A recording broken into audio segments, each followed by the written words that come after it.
आप सभी का स्मार्ट स्टडी विद साधुराम में स्वागत है। आज हम साइकोलॉजी के अंदर वो इंपॉर्टेंट टॉपिकों की चर्चा करेंगे जो परीक्षा की दृष्टि से बड़े महत्वपूर्ण हैं, जो बार बार जो प्रश्न पूछे जा रहे हैं। उन सभी टॉपिकों को मैंने, चाहे वो DSSP का एग्जाम दे रहे हो, चाहे वो रीट का दे रहे हो, चाहे एस्टेट का दे रहे हो, चाहे आप यूपी टेट किसी भी टीचिंग एग्जाम की जो आप परीक्षा दे रहे हैं, उसमें जो टॉपिक साइकोलॉजी के आते हैं वो आज मैंने अच्छे तरीके से इन पर लिखे हैं। आज उन पर चर्चा करेंगे, एक एक दो प्रश्न सभी के हम करेंगे ताकि आपके अच्छे तरीके से समझ में आए और वही टॉपिक आप एग्जाम के लिए तैयार कर लेना।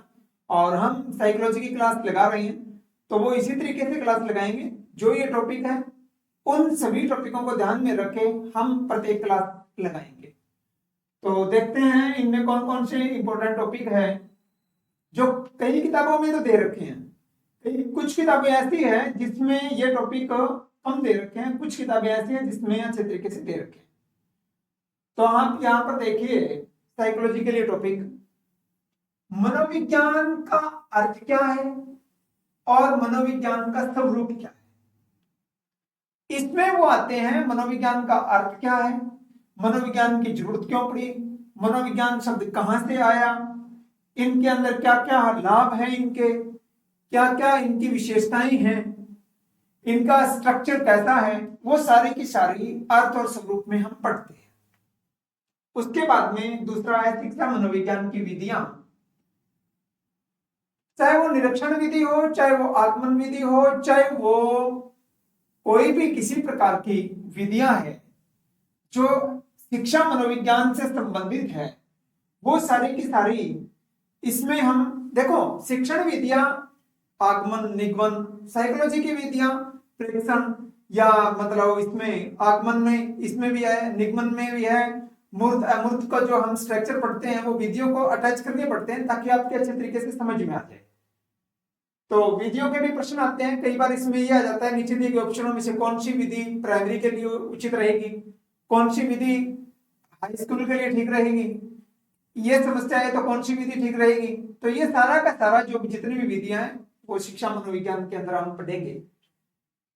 आनुवंशिकता और वातावरण का है, ये प्राइमरी में ज्यादा प्रश्न पूछे जाते हैं यहाँ से आनुवंशिकता और वातावरण से कि आनुवंशिकता का कितना योगदान रहता है, वातावरण का कितना योगदान रहता है, हम वातावरण को किस तरीके से चेंज कर सकते हैं, आंतरिक अंदर का वातावरण क्या रहेगा और बाहर का वातावरण क्या रहेगा, स्कूल के अंदर के वातावरण में क्या बदलाव करें ताकि बच्चों का विकास अच्छा हो सके, घर के वातावरण में हम क्या बदलाव करें, इस तरीके की सारी बातें आज हम इसमें करते हैं।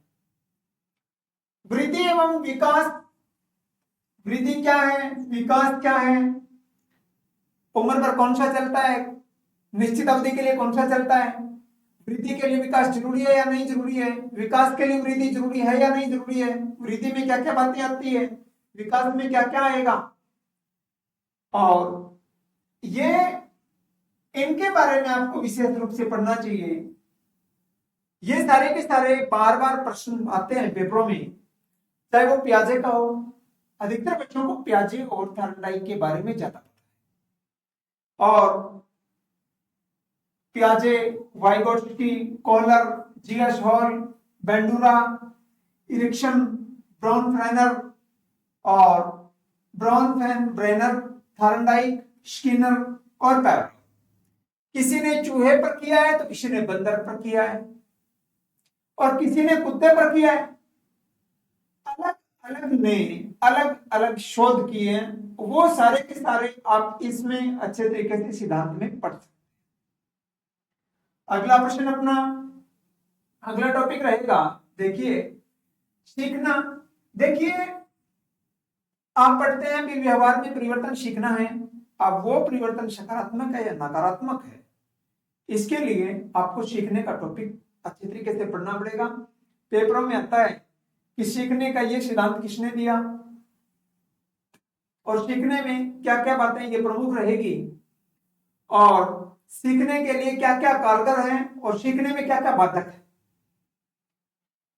आपको देखो पेपर को अच्छे तरीके से मार्क्स लाने के लिए आपको गहराई में जाना पड़ेगा।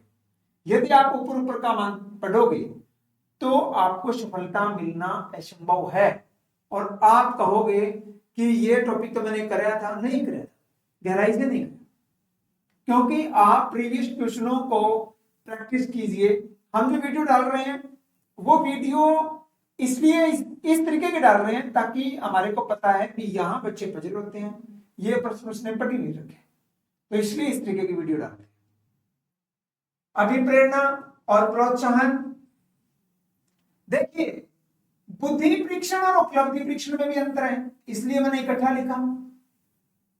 बुद्धि परीक्षण क्या है, उपलब्धि परीक्षण क्या है, इसमें क्या अंतर है, तो ये भी हम चर्चा करेंगे। हमने बुद्धि की क्लास डाली है अभी तक। तो व्यक्तित्व, व्यक्तित्व में अल्पोर्ट कौन था, कैटल कौन है, ये सारी की सारी बातें व्यक्तित्व के अंदर हमने तो मतलब जेबीटी बीएड में यही पढ़ा है नॉर्मल सी कि क्या नाम है ये व्यक्तित्व के अंदर मुखौटा या चेहरा, उसके ये सील गुण है।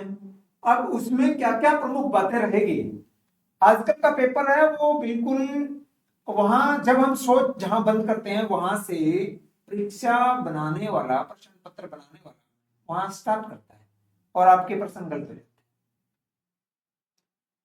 समरण और विषमरण, समृद्धि वाला आ गया इसमें। सृजनात्मकता और परिपक्वता इंपॉर्टेंट टॉपिक है, अधिकतर बच्चों को पता ही नहीं है। अधिकतर बच्चों को देखिए परिपक्वता और वृद्धि में अंतर करना बोल दे या विकास में अंतर करना बोल दे, वहां पजल हो जाते हैं। तो सृजनात्मकता और परिपक्वता बड़ा इंपॉर्टेंट टॉपिक है, आपको करना चाहिए, आना भी चाहिए। जहां पर अपसारी चिंतन अभिसारी चिंतन का जिक्र आएगा सृजनात्मकता और बुद्धि के टॉपिक में, वहां बच्चे अधिकतर पजल हो जाते हैं, अपसारी कहां आएगा, अभिसारी कहां आएगा।